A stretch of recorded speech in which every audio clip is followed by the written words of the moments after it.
ఇక్కడ అంబటి రాంబాబు చేసిన ప్రధానమైన ఆరోపణలు ఇంకొక ఆరోపణ కూడా ఉంది.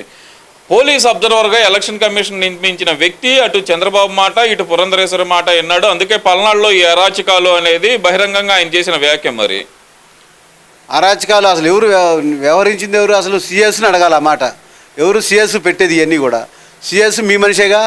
ఇప్పుడు కూడా సిట్ వచ్చినా కానీ అధికారులు పంపిమంటే వాళ్ళ మనుషులనే, మీకు ఎవరైతే అనుకూలంగా ఉంటారో వాళ్ళనే వేస్తున్నారు ఎక్కడైనా కానీ డ్యూటీలు. మళ్ళీ ఎస్పీలు వచ్చినా వాళ్ళు వచ్చినా మరి ఇప్పుడు సిట్ వచ్చి బలవంతంగా నిలబడి అదేం చేశారు ఇదేం చేశారు కేసుల్లో తలల పగిలిన వాళ్ళ మీద 307 సెక్షన్ కూడా పెట్టాల, ఫ్రీగా వదిలేశారు వాళ్ళని. అందుకని ఇప్పుడు వచ్చిన అధికారులందరూ కూడా నిలదీసి అడుగుతుంటే నీళ్లు నవ్వులుతున్నారు ఆఫీసర్లు, పోలీస్ ఆఫీసర్లు. ఏం కర్మ వీళ్ళకి? అంత దౌర్భాగ్యం ఎందుకు? ఎలక్షన్లు జరుగుతున్నాయి, ఎలక్షన్ కోడ్ ఉంది, కనీసం ఆ 4 రోజులైనా చిత్తశుద్ధితో పనిచేద్దామని ఈ ఎలక్షన్ పోలీసు వాళ్ళకి లేదు. అందరినీ కట్టిపడేశారు మీ ఇష్టం వచ్చినట్టుగా, మీ ఇష్టానుసారంగా పోలీస్ వ్యవస్థను వాడుకున్నారు. ఇవాళ వాళ్ళందరూ కూడా ఎవరైతే ఇష్టానుసారంగా ప్రవర్తించారో వైసీపీ కొమ్ము కాశారో వాళ్ళందరూ కూడా బాధ్యులు అవుతారు. వాళ్ళకి తప్పకుండా చూస్తూనే ఉండగా ఒక ఎస్పీని సస్పెండ్ చేశారు, సిఐలు కానీ ఇన్స్పెక్టర్లు కానీ ఇంకా చాలా మంది ఉన్నారు. వాళ్ళందరూ కూడా బయట తీసుకొస్తారు. నేను ఒక సిచ్యువేషన్లో వేరే విజయవాడ వెళ్ళా. ఒక కానిస్టేబుల్, సార్ మీరు పశ్చిమ నియోజకవర్గం కదా మీది అన్నాడు. అవునాయా అన్న, గుంటూరు పశ్చిమ అంటే. అవునంటే, సార్ ఎట్టో కూడా గెలిపించండి సార్, పోలీస్ అతనే, ఈ రాష్ట్రంలో మేము బతకలేని పరిస్థితి అంటున్నారు. పోలీసులకు కూడా అంత బాధ ఉంది. రెండోసారి కనుక జగన్మోహన్ రెడ్డి వస్తే మేము ఉద్యోగాలు మానుకోవాలని పరిస్థితి ఉందేమో అని నాతోటి అంటున్నాడు. ఇది వాస్తవం. అలాగే ఇంత ప్రెజర్ పైనుంచి ఉన్నప్పుడు అయినా సరే పోలీసులు చాలా వరకు అంటే ఉన్నతాధికారులు, లోయర్ క్యాడర్ కాదు ఉన్నతాధికారులు చాలా మంది ఇంకా వైసీపీ కంట్రోల్లోనే పనిచేయడానికి గల కారణం ఏమనుకోవచ్చు అంటారు? మరి వీళ్ళ దొంగతనాలు మరి ఇవన్నీ ఏం చేశారో తెలియదు కానీ ఐఏఎస్లు కూడా కొంతమంది వైసీపీకి ఒత్తాసు పలుకుతున్నారు. వాళ్ళ కింద వీళ్ళు ఎస్పీలు, ఈ పెద్ద స్థాయిలో ఉండాలందరూ మరి వాళ్ళకి ఎందుకు ఇదివరకు ఎప్పుడు లేదు ఈ విధంగా ఈ రకంగా పోలీస్ వ్యవస్థను కానీ ఐఏఎస్ ఆఫీసర్ల వ్యవస్థ కానీ మొత్తాన్ని బస్టు పెట్టించారు. మరి జగన్మోహన్ రెడ్డి వీళ్ళందరికి కూడా అవినీతి అంటగట్టాడేమో అని నా అనుమానం. అవినీతి అంటగట్టడం సంగతి అలా ఉంచితే కనుక ఒక డిఎస్పీ ఒక ఎమ్మెల్యే క్యాండిడేట్ ఇంటి మీద దాడి చేసి, డిఎస్పీ చైతన్య అనే వ్యక్తి ఎమ్మెల్యే ఇంటి మీద దాడి చేసి వికలాంగుడైన అతని ఆఫీస్ స్టాఫ్ను కూడా తలకాయలు పగలగొట్టే విధంగా దాడి చేశారంటే కనుక అసలు ఎలా చూడొచ్చు అంటారు? అనంతపురంలో ఓటింగ్ సరిగ్గా జరిగిందని భావించవచ్చు అంటారు? అసలు ఒక అనంతపురమే కాదు, ఎక్కడైనా సరే పోలీసు వ్యవస్థ కొంతమంది పెద్ద పోలీసు బాసులు అందరూ కూడా వైసీపీ కండవా కప్పుకొని బయటకు వస్తే బాగుండేదేమో. అసలు పోలీస్ డ్రెస్ వేసుకోవడం, వెళ్ళటం, వాళ్ళని కొడతాం వీళ్ళని కొడతాం ఎందుకు? అసలు ఎందుకు డ్రెస్ ఇటు చేసి మేమే వైసీపీ నాయకులు మేమే కార్యకర్తలు అనుకుంటా పోయి వాళ్ళ ఇళ్ళ మీద పోతే దౌర్జన్యం ఇంకా బాగుండేదేమో అని మేము అనుకుంటున్నాం. ఆ డ్రెస్సును అడ్డం పెట్టుకొని పోలీసు వాళ్ళు వాళ్ళ ఇష్టానుసారంగా అసలు పూర్తి స్థాయిలో జగన్మోహన్ రెడ్డికి సహకరించారు ఎలక్షన్లో మాత్రం. ఇక్కడ ఇంకో విషయం తీసుకుంటే కనుక మరీ ముఖ్యంగా పేరుని నాని చేస్తున్న వ్యాఖ్యలు, టీడీపీ బీజేపీ కలిసి విధ్వంసం చేశాయి రాష్ట్రాన్ని, రాష్ట్రంలో విధ్వంసానికి కుట్రలేపాయి అంటూ ఒక స్టేట్మెంట్ అయితే ఇవ్వటం జరిగింది. ఆ స్టేట్మెంట్ని ఎలా చూడాలంటారు? రాష్ట్రంలో విధ్వంసం చేసింది టీడీపీ బీజేపీ. ప్రజలందరికీ తెలుసు ప్రతిపక్షాలు ఎట్లా ఉన్నాయి, అధికార పక్షం ఏం చేస్తుంది అనేది ప్రజలందరికీ తెలుసు. టీవీ ఛానల్స్ అన్నీ చూస్తూనే ఉండరు.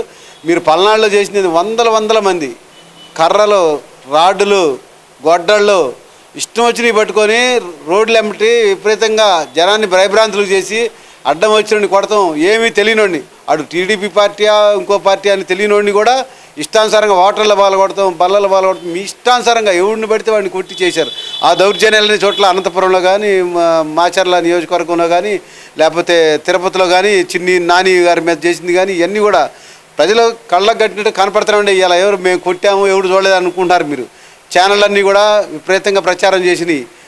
రాష్ట్ర ప్రజలందరూ చూస్తున్నారు మీ దౌర్జన్యాలు మీ ఎట్లా ఉండేవో.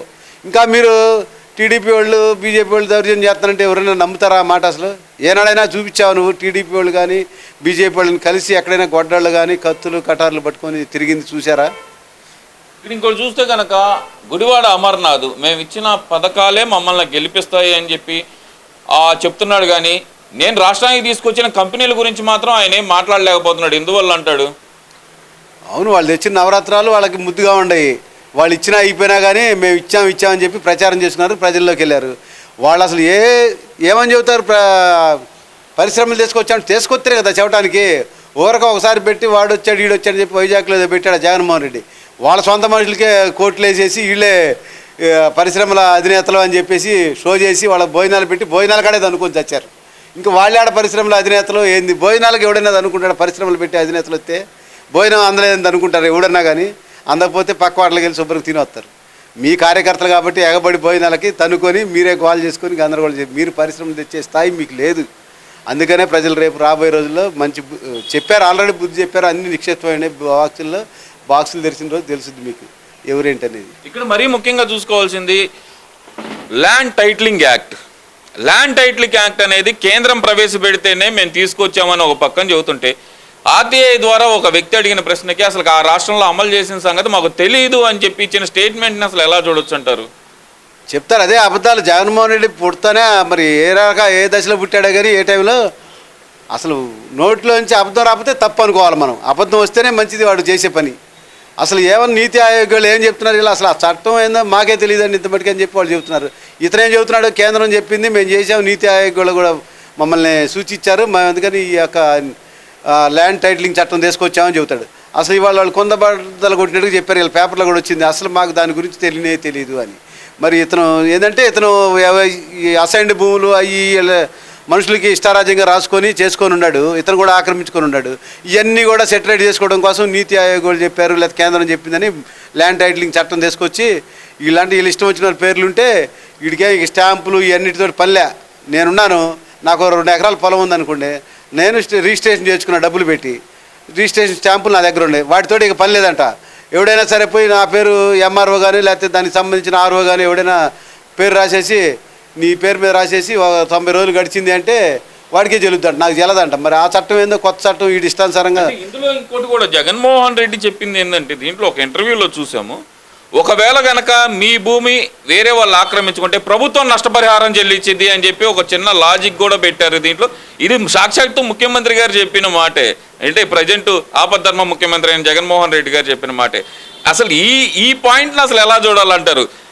ఎవరైనా మీ భూమి ఆక్రమించుకుంటే గనక ప్రభుత్వం నష్టపరిహారం చెల్లించే విధానం కూడా ప్రవేశపెట్టారంటే అసలు ఏం చేయబోతున్నారు అనుకోవచ్చు అంటారు? నా భూమి ఎవడో ఆక్రమించుకుంటే నువ్వు ప్రభుత్వం నష్టపరిహారం ఇటువంటి అంటే ఏంది అర్థం? నువ్వే వాడిని ఖరీదు గల భూమిని నువ్వే సహా చేసేసి నువ్వే చేయమంటావు, నాకేమో ఏదో తులమ పొలం ఇచ్చి నన్ను బయటికి పంపిస్తావు. అదే నీ ఇది అసలు ఎందుకు? గవర్నమెంట్ ఇవన్నీ ఎందుకు చేయాలా? గవర్నమెంట్కి ఏం పని? నా ఆస్తి ఎవడో దొంగలు ఇచ్చాడు, చేతనైతే నువ్వు వాడి దగ్గర నుంచి మళ్ళీ నాకు ఇప్పించు, అది కరెక్ట్. కానీ గవర్నమెంట్ సొమ్ము ఉంటే అంటే ప్రజల సొమ్ము నీ ఇష్టానుసారంగా ఎట్టబడితే అట్ట వాడేస్తావా? అట్ట వాడబట్టి ఇప్పుడు నీకు ప్రజలు సరైన బుద్ధి చెప్పబోతున్నారు. సంక్షేమ పథకాలన్నీ పెట్టి నలుగురికి ఇచ్చి 10 మందికి రాసుకోవటం, ఆ డబ్బులు ఎడిపోతాయో తెలీదు. అప్పులు చేశావు అధికారంలో ఉండి, నెలకి 1000 కోట్లు అప్పులు చేసుకొస్తున్నావు బ్యాంకుల్లో. ఒక్క పరిశ్రమ లేదు, ఒక మంచి చెడు లేదు, ఒక అభివృద్ధి లేదు, ఏమి లేదు, ఒక బిల్డింగ్ కట్టింది లేదు. ఉండ బిల్డింగ్లు పడగొడతాం మొదలుపెట్టిన కాడి నుంచి నువ్వు ఏనాడైనా ఒక బిల్డింగ్ కట్టావా?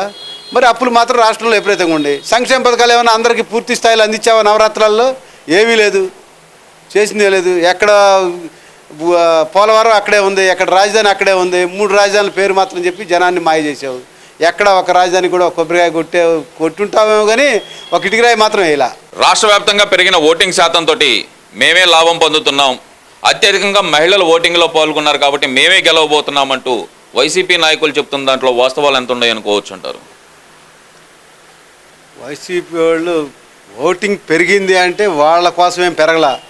జనం రాష్ట్రంలో వైసీపీ అరాచకాలు చూసి భరించలేక ప్రతి ఒక్కళ్ళు కూడా ఎప్పుడూ ఓటుకు రాని వాళ్ళు కానీ ఎప్పుడు బజార్లోకి రాని వాళ్ళు కూడా ఇవాళ రోజు ఎంత ఎండైనా సరే నిలబడి ఓటింగ్ వేద్దాం, జగన్ని ఓడించాలనే తపనతోటే ఓటింగ్ శాతం పెరిగింది తప్ప వాళ్ళు చేసిన మంచి పనులు మంచి కార్యక్రమాలని కాదు, వాళ్ళు చేసిన అరాచకాలకే ఓటింగ్ పెరిగింది.